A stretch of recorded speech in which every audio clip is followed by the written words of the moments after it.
প্রিয় শিক্ষার্থীরা আসসালামু আলাইকুম। Special use of words and phrases English second paper SSC পরীক্ষা 2025-এর বরিশাল বোর্ডের প্রশ্নটি সমাধান করব। স্ক্রিনশট নেওয়ার জন্য পুরো প্রশ্নটি একসাথে এখানে দিয়েছি। আমরা চলে যাচ্ছি সমাধান পর্বে, যেখানে প্রতিটি সেন্টেন্স অর্থসহ বিস্তারিত ব্যাখ্যা নিয়ে আলোচনা করা হয়েছে। প্রথম যে বাক্যটি আমরা পেয়েছি, the man is still alive, we dash hospitalize him soon to save his life. বলা হচ্ছে মানুষটি এখনই বেঁচে আছে, তাকে বাঁচাতে হলে আমাদের এখনই হসপিটালে ভর্তি করাতে হবে। তাহলে the man is still alive, আমাদেরকে যদি আমরা তাকে বাঁচাতে চাই আমরা তাকে অবশ্যই হসপিটালে ভর্তি করাবো, না হলে সে বাঁচবে না। তাহলে তাকে বাঁচানোর জন্য হসপিটালে ভর্তি করার বিষয়টি বাধ্যতামূলক নাকি অপশনাল? অবশ্যই বাধ্যতামূলক, কারণ আমরা একটা জীবনকে বাঁচাতে চাই। তো এখানে বাধ্যতামূলক কোনো কিছু যখন বোঝানো হয়, আবশ্যকতা যখন কোনো কাজের থাকে, তখন আমরা সাধারণত হ্যাভ টু বসিয়ে থাকি। এখানে সাবজেক্ট উই রয়েছে, সেজন্য আমরা যে টেবিল রয়েছে সে টেবিলে যে 10টি অপশন রয়েছে সে অপশনগুলো থেকে হ্যাভ টু বাছাই করব। We have to hospitalise him সোন, খুব শীঘ্রই, টু সেভ হিজ লাইফ, তার জীবনকে বাঁচানোর জন্য অবশ্যই তাকে দ্রুত হসপিটালে ভর্তি করাতে হবে। সেকেন্ড যে সেন্টেন্সটা আমরা পেয়েছি, dash is only early in the morning when you get fresh air. সাধারণত চিরন্তন সত্য বোঝাতে আমরা প্রেজেন্ট ইনডিফিনিট টেন্স বুঝিয়ে থাকি। তো প্রেজেন্ট ইনডিফিনিট টেন্সও কিন্তু সাবজেক্টের পর ইজ বসে। It is only early in the morning when we get fresh air. সাধারণত খুব সকালে আমরা নির্মল বাতাস পাই, এটি একটি চিরন্তন সত্য। এরকম ইউনিভার্সাল ট্রুথের ক্ষেত্রে সাধারণত আমরা ইটের পরে ইট ইজ বসিয়ে থাকি। তাহলে এখানে ইজ অলরেডি রয়েছে, তাই আমরা এখানে ইট বসাবো। It is there is early in the morning হয় না কথাটা, সেজন্য আমরা জানি যে শুরুতে দেয়ার এবং ইট দুটোই বসে, কিন্তু এখানকার পার্সপেক্টিভে আমরা ইট বসাবো। It is only early in the morning when we get fresh air. পরবর্তী যে সেন্টেন্সটা আমরা পেয়েছি সেটি খুবই পরিচিত একটি স্ট্রাকচার, কুমিল্লা বোর্ডও আমরা এটি পেয়েছিলাম 2025 সালে সেই প্রশ্নটি আসছিল। এখানে লেখা আছে, my cousin dash in Singapore and rest in America, now she has a dual citizenship. আমার চাচাতো ভাই সিঙ্গাপুরে জন্মগ্রহণ করেছেন, আমেরিকায় বেড়ে উঠেছেন, এখন তার দ্বৈত নাগরিকত্ব রয়েছে। কারো জন্মগ্রহণ করা অর্থ বোঝাতে আমরা ওয়াজ বর্ন বসিয়ে থাকি। সেখানে সাধারণত কোনো স্থানের নাম থাকে, কোনো ব্যক্তির নাম থাকে, কখনো কোনো একটা সন থেকে থাকে, সাল থাকে, কত সালে জন্মগ্রহণ করেছেন এমনটা। তাহলে এখানে মাই কাজিন ওয়াজ বর্ন হবে in Singapore and rest in America. Rest মানে হলো ভার্বের ফার্স্ট ফর্ম, বেড়ে উঠেছেন, হ্যাঁ, সেজন্য রাইজের ফার্স্ট ফর্ম রেজড রয়েছে এখানে। Now she has a dual citizenship, অতএব সে কারণে তার দ্বৈত নাগরিকত্ব রয়েছে, দুই দেশেরই সে নাগরিক। You would start your journey at this moment, তোমার বরং এখনই যাত্রা শুরু করা উচিত। কারণ কি, the river is calm now and the weather is also good. এখন নদী শান্ত আছে এবং আবহাওয়া বেশ ভালো। এই যে কাম, CALM, তোমরা অনেকে আবার কালম পরে থাকো, এখানে এলের উচ্চারণ হয় না, তোমরা জানো।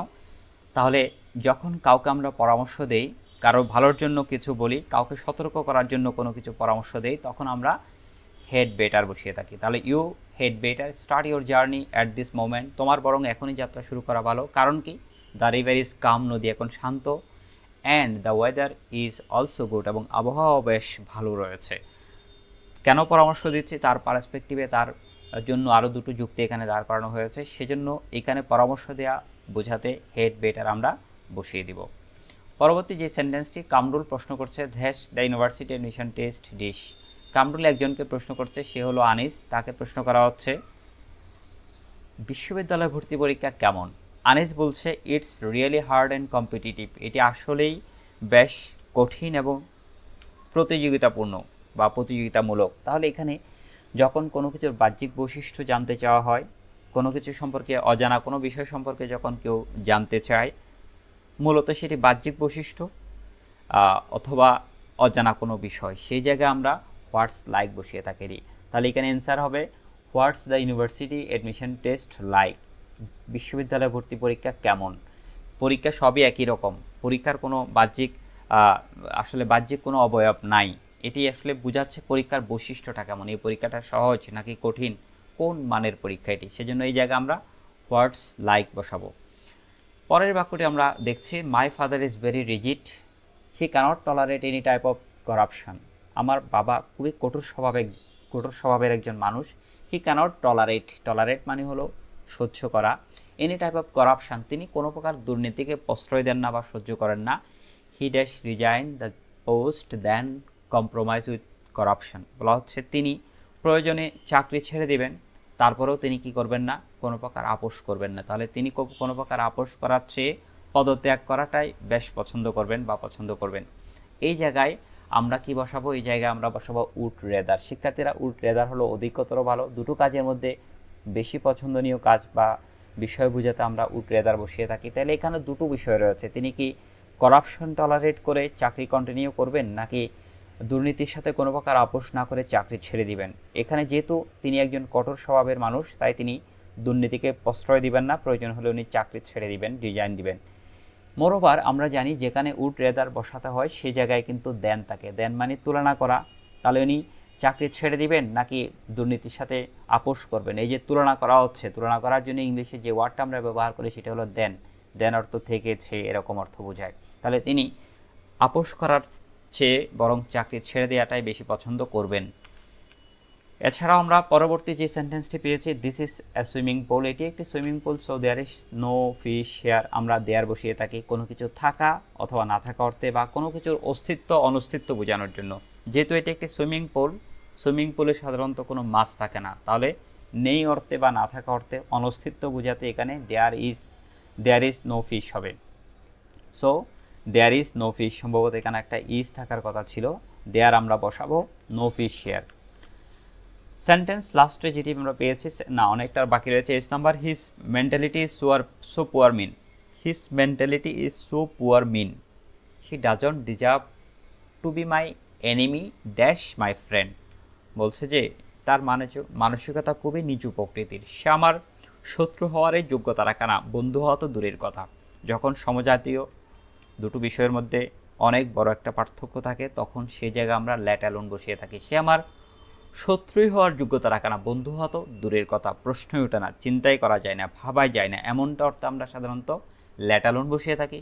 যেহেতু সে খুব ন্যারো মেন্টালিটির, সৌমিন কোয়ালিটির বা নিচু মানসিকতার প্রকৃতির মানুষ, সেজন্য আমার বন্ধু হওয়া তো দূরের কথা, শত্রু হওয়ার যোগ্যতা রাখে না, এই জায়গায় আমরা ল্যাট অ্যালোন বসিয়ে দেব। শিক্ষার্থীরা এরপরে যে বাক্যটি আমরা পেয়েছি সেটা হলো, টিচার প্রশ্ন করছে লার্নার্স শিক্ষার্থীদেরকে, dash the national flower of Bangladesh, দেশ বাংলাদেশের জাতীয় ফুল দেখতে কেমন।